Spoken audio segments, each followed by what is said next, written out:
So guys, ayan. So welcome back sa aking YouTube channel. So sa video ito, mga ka-minivan, magpapalit tayo ng LED headlight. Ayan. So ito nga palang minivan ko ay DA64V Turbo. Ayan. So bumili ako ng headlight, LED headlight, knob sight H4. So sa mga magtatanong kung ano socket ng headlight ng mga DA64, ang socket niyan ay H4. So nabili ko to sa Shopee around 700 pesos.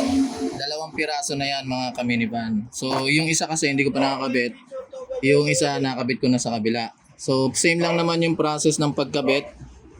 Yan. So ano pa hinihintay natin? Tara, kabit natin, oh. So sa pagkabit niyan, meron ka lang tatanggaling tatlo. Dalawang tornilyo. Lapit mo yung video. Isa. Dito, isa. Then dalawa. Tapos tatlo. So yung pangatlo, wala yung minivan ko. Clip lang naman yan. Madali lang tanggalin yan. So gamit lang tayo ng screwdriver. Isa. Then dito naman yung isa. So ingatan nyo lang malaglag yung tornilyo, mahirap makuha yan.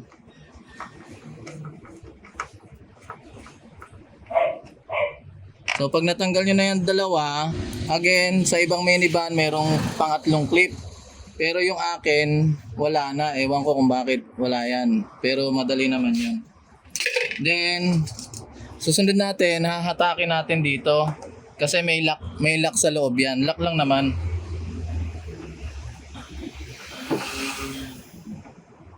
O yan. So natanggal na natin. So pag natanggal natin yan, lilitaw na yung ating headlight dyan. So ito yung ating headlight. So tanggalin lang natin tong socket. Ito yung socket nyan eh. Tapos mayroon siyang rubber cover. Yan. Tapos sa pagtanggal niyan, may clip. Tapat mo yung overhead mo yung video. Overhead. Yan. So, press nyo lang to. Dalawa yung clip na yan. Matatanggal nyo na siya. So, ito yung ating stock. So, ipapalit natin ay itong knob sight. So, kung makikita nyo, may nakalagay dyan up. Pero hindi rin naman kayo magkakamali kasi meron niya 1, 2, 3. So, hindi nyo maipapasok yan pag mali. Ayan. So pagka balik nyo lang tong clip. Yan. So hindi ko natatanggalin to. Yan. Tapos balik natin yung rubber boots. Asan yung rubber boots? Sa rubber boots, mga ka-minivan, ang ginawa ko dyan, in-extend ko siyang ganyan. Kasi may fan.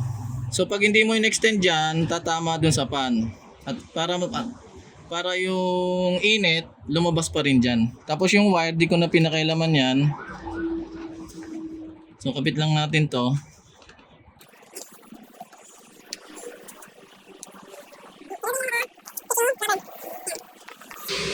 So pag nakafix na yan, balik lang natin tong socket.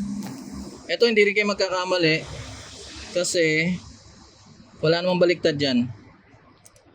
Yan. So pag naikabit nyo na, pwede nyo na ibalik. So ito yung sinasabi kong clip. Pakita mo sa video.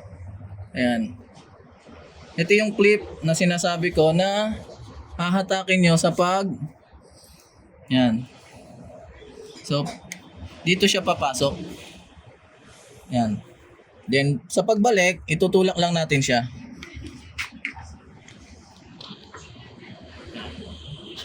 So papasok natin doon.